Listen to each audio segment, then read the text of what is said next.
राहुल गांधी ने देश भर के 12 अलग अलग अखबार, हिंदी, अंग्रेजी, पंजाबी और भारत की जितनी भी भाषाएं हैं उनमें 12 अलग अलग भाषाओं के अंदर अलग अलग अखबारों में अपना एक आर्टिकल लिखा। यह आर्टिकल आप स्क्रीन पर देख लीजिए। हिंदी, अंग्रेजी और तमाम भाषाओं में राहुल गांधी ने यह आर्टिकल, लेख जो है वो अखबारों में लिखा। इसमें क्या लिखा?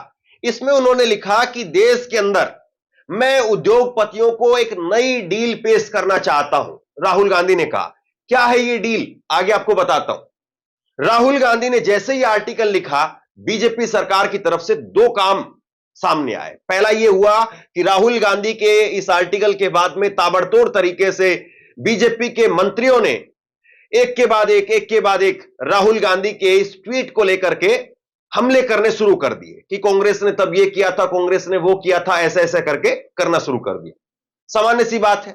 लेकिन इसके बाद में लगा कि ये बातें तो लोगों को समझ में आ रही है, या राहुल गांधी ने आर्टिकल में जो बात लिखी है, और कई सारी बातें, वाकई बहुत महत्वपूर्ण बात राहुल गांधी ने कही। आगे आप सुनिएगा। बीजेपी ने, राहुल गांधी ने अब बताया है कि बीजेपी ने कई उद्योगपतियों को फोन करना शुरू कर दिया। उद्योगपतियों को फोन करना शुरू कर दिया कि आप ट्विटर पर, सोशल मीडिया पर बार बार लिखिए कि आपको मोदी सरकार के कार्यकाल में कौन कौन सा फायदा हुआ, मोदी सरकार की कौन कौन सी स्कीम अच्छी है। मतलब एक तरीके से आप गुणगान करना शुरू करिए। भाई एक तरफ जो है राहुल गांधी वो मोदी सरकार की जो नीतियां रही है उनकी धज्जियां उड़ा रहे हैं, तो अब जो है उसके बचाव में उद्योगपतियों को मैदान में उतारने की तैयारी करवा दी। समझे आप खेल को? यह कोई नया खेल नहीं है। इसी तरह का खेल किसान आंदोलन के समय पर होता था। किसान आंदोलन के समय पर भी ऐसा ही होता था। जब सीए एनआरसी की बात हो रही थी तो एक तरफ सीए एनआरसी को लेकर के देश भर में विरोध प्रोटेस्ट हो रहे थे, और बीजेपी अलग अलग जगह पर, अलग अलग स्कूल कॉलेजों में सीए एनआरसी को लेकर के उनके समर्थन में रैलियां निकलवा रही थी। तो यह बहुत पुरानी क्रोनोलॉजी है बीजेपी की, और बीजेपी इस चीज में माहिर भी एक तरीके से। तो राहुल गांधी ने एक तरीके से जो अंदर की बात थी कि उद्योगपतियों को डराया जा रहा है, और उद्योगपति राहुल गांधी से अब फोन करके कह रहे हैं कि हमें सरकार की तरफ से ऐसा कहा जा रहा है। बड़ी जो है ये गहरी बात है, और राहुल ने कैसे बैठे बैठाए मोदी सरकार की एक तरीके से पूरा का पूरा जो जमीन है वो खिसका दी है। जरा एक एक करके तफसील से समझिए, तब आप पूरी बात को समझ पाएंगे। पहले आप देखिए, राहुल गांधी ने ये लेख जो है वो ट्विटर पर साझा किया, और इसके जरिए उन्होंने जो है वो कहा कि भारतीय बिजनेस किस रास्ते पर आगे बढ़े, चुनाव आपका है। निष्पक्षता या समान अवसर या एकाधिकार, रोजगार का सृजन या गिनती के पूंजीपतियों का शासन, योग्यता को बढ़ावा या सत्ता से संबंधों को प्राथमिकता, अनुसंधान या नवाचार या डर के साए में सहमे व्यापार। भारतीय बिजनेस के लिए न्यू डील सिर्फ विकल्प नहीं बल्कि बेहतर भविष्य की मांग है। तो राहुल गांधी ने ये एक के बाद एक ट्वीट किए, और ट्वीट करके ये जानकारी, ये जो अपना लेख है वो सामने रखा। अब राहुल गांधी का आज का ट्वीट देखिए, उनका 7 नवंबर का आज का ट्वीट है, जिसमें वो क्या लिख रहे हैं। उसमें अंग्रेजी में राहुल गांधी ने ट्वीट किया है। उन्होंने कहा कि मैंने जैसे ही आर्टिकल छापा, या मेरा आर्टिकल जो है वो पब्लिक के बीच में गया, उसके बाद में कई बिजनेसमैन वो मुझे बता रहे हैं कि कई सीनियर मंत्री बीजेपी सरकार के, वो उन्हें फोन कर रहे हैं, और फोन करके जबरन फोर्सफुली जो है उनको कह रहे हैं कि वो सरकार की जो अच्छी अच्छी बातें हैं उनका गुणगान करें। और ये जो है वो प्रूव करता है कि उन्होंने जो लेख में कहा था वो बात सही है।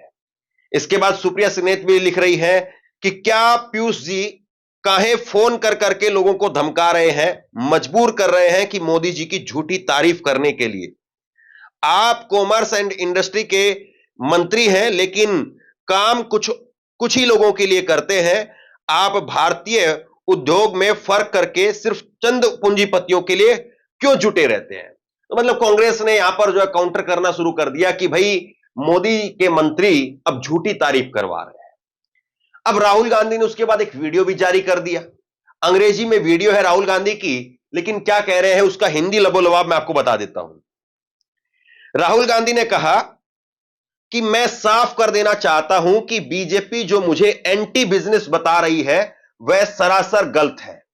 मैं व्यापार विरोधी नहीं हूं, मैं केवल मोनोपोली के खिलाफ हूं, कुलीन तंत्र बनाने के खिलाफ हूं। मैं बिजनेस के क्षेत्र में एक दो तीन लोगों के प्रभुत्व का विरोधी हूं।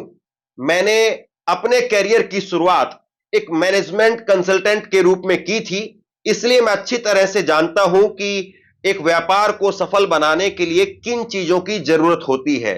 इसलिए मैं दोहराता हूं कि मैं व्यापार विरोधी नहीं हूं, मैं बस मोनोपोली के खिलाफ हूं। अब देखिए, थोड़ा सा आसान भाषा में समझिए कि क्या खेल चल रहा है। राहुल गांधी ये कह रहे हैं कुल मिलाकर के कि मोदी का जो आइडिया है, तरीका है, वो ये है कि आप अडानी को अपने पास में ले लो, अंबानी को अपने पास में ले लो, अडानी अंबानी इन्हीं के हाथ में सब कुछ सौंप दो और फिर इन्हीं से कहो कि भाई हमारी अब चुनाव में मदद करो, हमें पैसा दो, हमें जो है वो अनऑफिशियल तरीके से अगर कहें तो विधायक खरीदने के लिए पैसा दो। इसके उलट राहुल गांधी कह रहे हैं कि मैं ऐसा चाहता हूं कि देश में और बहुत सारे उद्योगपति सामने आए, और पहले भी उद्योगपति सामने रहे हैं। हम देखते हैं कि चाहे वो आनंद महिंद्रा हो, बड़ा शानदार काम कर रहे हैं, और आनंद महिंद्रा कई बार सरकार की तारीफें भी कर देते हैं, लेकिन फिर भी राहुल गांधी ने अपने लेख में आनंद महिंद्रा का भी जिक्र किया है। उसके साथ में वो कह रहे हैं कि कई सारी और नए स्टार्टअप है, जैसे टाइटन की घड़ी, और आप देखते हैं कि जोमेटो का उन्होंने जिक्र किया, स्विगी का जिक्र किया, और कई इस प्रकार के जो स्टार्टअप है उनका जिक्र अपने लेख में राहुल गांधी ने किया। और राहुल गांधी ने कहा कि ये ओला, उबर, जितने भी नए जो उद्योगपति उभर करके आ रहे हैं, नए जो बिजनेसमैन उभर करके आ रहे हैं, उस तरह से मैं चाहता हूं कि देश भर से नए नए उद्योगपति निकल करके आए। यह नहीं कि अडानी के पास ही सब कुछ है, अडानी ही स्विगी का काम करेगा, अडानी ही जोमेटो का काम करेगा, अडानी ही गाड़ी बनाने का काम करेगा, अडानी ही रेल बनाने का काम करेगा, अडानी ही हवाई जहाज बनाने का काम करेगा। सारे काम केवल अडानी ना करे या अंबानी ना करे। अलग अलग उद्योगपतियों को लेकर के आइए, सामने लेकर के आइए, और नए उद्योगपतियों को लेकर के आइए, और उनको डरा करके मत रखिए। राहुल गांधी का ये कम से कम जो है उस पूरे लेख को अगर आप पढ़ेंगे, आप चाहे तो ये हिंदी में भी लेख है, दैनिक जागरण में भी छपा है, आप वीडियो को रोक करके पूरा लेख पढ़ सकते हैं। यहां पर पूरा लेख जो है वो स्क्रीनशॉट पर आपको नजर आ रहा होगा, हिंदी के अंदर भी, पंजाबी में भी, इसी तरह से अलग अलग 12 अखबारों में 12 अलग अलग भाषाओं में ये लेख छपा है। अब इसके बाद में राहुल गांधी ने इस लेख में जो कहा है, एक बार उसका लबोलवाब ये भी सुनिए आप अपना भारत चुन लीजिए, एक ऐसा भारत जिसमें सभी के लिए नियम कानून बराबर हो, या एक ऐसा भारत जिसमें 4 लोगों का कंट्रोल हो, एक ऐसा भारत जिसमें कंपटीशन के लिए, कंपटीशन में से कोई आगे बढ़े, या एक ऐसा भारत जो कनेक्शन से आगे बढ़े, एक ऐसा भारत जो नए नए प्रयोगों से आगे बढ़े, या एक ऐसा भारत जो धमकियों से आगे बढ़े, एक ऐसा भारत जिसमें बहुत सारे लोग अमीर हो, या एक ऐसा भारत जिसमें धन मुट्ठी भर लोगों के हाथ में हो। राहुल कहते हैं कि इसमें से अपना भारत आप चुन लीजिए। तो कुल मिलाकर के राहुल गांधी ने इस तरीके से इस लेख के जरिए उद्योगपतियों से अपने मन की बात उनके सामने रखी कि आपको एक ऐसा माहौल जो है वो बना दिया गया है कि आप चाहें भी तो ऊपर नहीं आ सकते हैं। अब उद्योग जगत के अंदर कुछ ही लोगों की मोनोपोली हो गई है, उन्हीं का अधिकार हो गया है, और वही लोग अब पैसे से पैसा, पैसे से पैसा, पैसे से पैसा बनाते जा रहे हैं। अब जाहिर सी बात है, अगर कॉन्ट्रैक्ट जो है वो उन्हीं लोगों को मिलेगा तो नए प्लेयर मार्केट में कैसे आएंगे, और नए प्लेयर मार्केट में नहीं आएंगे तो एक वक्त तक तो वो अपने पैसे के बल पर, आपके रसूख के बल पर काम कर रहे हैं, और एक वक्त ऐसा आएगा जब वो आपके ऊपर होकर के काम करेंगे। और इसके लिए राहुल गांधी ने अंग्रेजों की ईस्ट इंडिया कंपनी का उदाहरण दिया कि जैसे ईस्ट इंडिया कंपनी आई थी भारत में कुछ समय के लिए व्यापार करने के लिए, और उसका व्यापार धीरे धीरे धीरे धीरे करके इतना फैलता चला गया कि फिर उसने भारत को गुलाम बना लिया। ऐसे ही अगर कुछ ही उद्योगपति केवल काम करेंगे, सरकार उन्हीं के साथ लगी रहेगी, वो सरकार के साथ लगी रहेंगे, तो एक वक्त ऐसा आएगा कि वो सरकार से भी बड़े हो जाएंगे और पूरे देश पर कब्जा कर लेंगे। इसलिए राहुल गांधी ने कहा कि मैं चाहता हूं कि नए नए उद्योगपति आए, और नए नए उद्योगपति आएंगे तो ये मोनोपोली भी खत्म होगी, मार्केट में कंपटीशन बढ़ेगा, कंपटीशन बढ़ेगा तो रेट मूल्य जो है वो भी कम होंगे और उसका डायरेक्ट फायदा फिर लोगों को होगा। एक तरफ ये मेरी डील है, बिजनेसमैन लोगों के लिए ये मेरी डील है, और दूसरी तरफ बीजेपी की डील है कि जहां पर आपको कोई जो है वो स्पेस नहीं है, केवल कुछ लोगों के हाथ में स्पेस है, पूरा का पूरा स्पेस जो है उन्हीं लोगों के लिए है।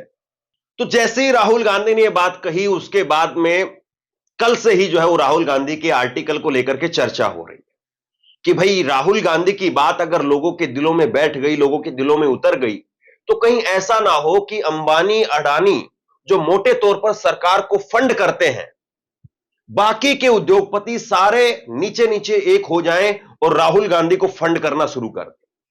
और उसके बाद में क्या होगा? उसके बाद में यह होगा कि अंबानी अडानी जो सरकार को पैसा दे रहे हैं और जिससे चुनाव के अंदर बेहताशा पैसा आपको बहता हुआ दिखाई देता है, और कांग्रेस पार्टी दूसरी तरफ कहती है कि हमारे अकाउंट फ्रीज कर लिए गए, हमारे पास में पैसा नहीं है। और अगर सारे नीचे उद्योगपतियों ने भी अपना एक गठबंधन बना लिया और उन्होंने कांग्रेस को सपोर्ट करना शुरू कर दिया, कांग्रेस को पैसा देना शुरू कर दिया, तो फिर बीजेपी की मोनोपोली धरी रह जाएगी। और इसीलिए पूरा खेल, पूरा सिस्टम जो है चालू कर दिया गया। कांग्रेस ने आज बड़ा गंभीर आरोप लगाया है कि इस काम में मोदी सरकार के सीनियर मंत्री वो लगे हुए हैं। आपको एक उदाहरण बताता हूं, फिर अच्छे से तस्वीर जो है साफ हो जाएगी। याद होगा आपको, किसान आंदोलन चल रहा था और किसान आंदोलन के समय पर कुछ ट्वीट किए गए थे। ग्रेटर थनबर्ग की तरफ से ट्वीट किया गया था, रिहाना की तरफ से ट्वीट किया गया था, और भारत में किसान आंदोलन को लेकर के उन्होंने ट्वीट किया। लेकिन जैसे ही उन्होंने ट्वीट किया, उसके बाद से यहां पर अलग अलग जो क्रिकेटर हैं, बॉलीवुड के एक्टर हैं, उन सबसे धड़ाधड़ ट्वीट करवाने शुरू कर दिए। सचिन तेंदुलकर, अमिताभ बच्चन, अक्षय कुमार, इन सब ने ट्वीट करना शुरू कर दिया। क्रिकेटर्स ने ट्वीट करना शुरू कर दिया कि आप दूर रहिए, ये हमारे देश का आंतरिक मामला है, किसान आंदोलन हमारे देश का आंतरिक मामला है। और आप सोचिए कि क्या ऐसे ही सचिन तेंदुलकर और ये बाकी जितने भी क्रिकेटर या एक्टर जितने भी हैं, उन्होंने ऐसे ट्वीट कर दिए होंगे, और सबके वो एक ही जैसे ट्वीट थे। ये पूरा जो ट्वीट का जो कंटेंट था, पूरी भाषा थी जो, वो कहीं से लिख करके आई थी। कुछ उसी तरह की कहानी आज भी दोहराई जा रही है। जब देश के अंदर कोरोना को लेकर के हाहाकार मचता है या बेरोजगारी को लेकर के हाहाकार मचता है, तब वो क्रिकेटर कुछ नहीं बोलते हैं, तब वो बॉलीवुड के जो फिल्म एक्टर है वो कुछ नहीं बोलते हैं। तो सब जानते हैं कि वो कहां से काम कर रहे हैं, उनका रिमोट कंट्रोल कहां है। कुछ यही काम अब उद्योगपतियों के द्वारा मोदी सरकार करवाना चाहती थी, लेकिन राहुल गांधी ने पहले ही इसका भंडाफोड़ कर दिया। बाकी आप बताइए कि राहुल गांधी ने जो आर्टिकल लिखा है या जो बात उसमें उन्होंने कही है, उसको लेकर के आप क्या सोचते हैं? नीचे कमेंट बॉक्स में अपनी राय लिख करके जरूर बताइए। इस वीडियो को शेयर कीजिए और इसी तरह की तमाम खबरों के लिए ऑनलाइन न्यूज इंडिया को सब्सक्राइब कीजिए। आपका बहुत बहुत धन्यवाद।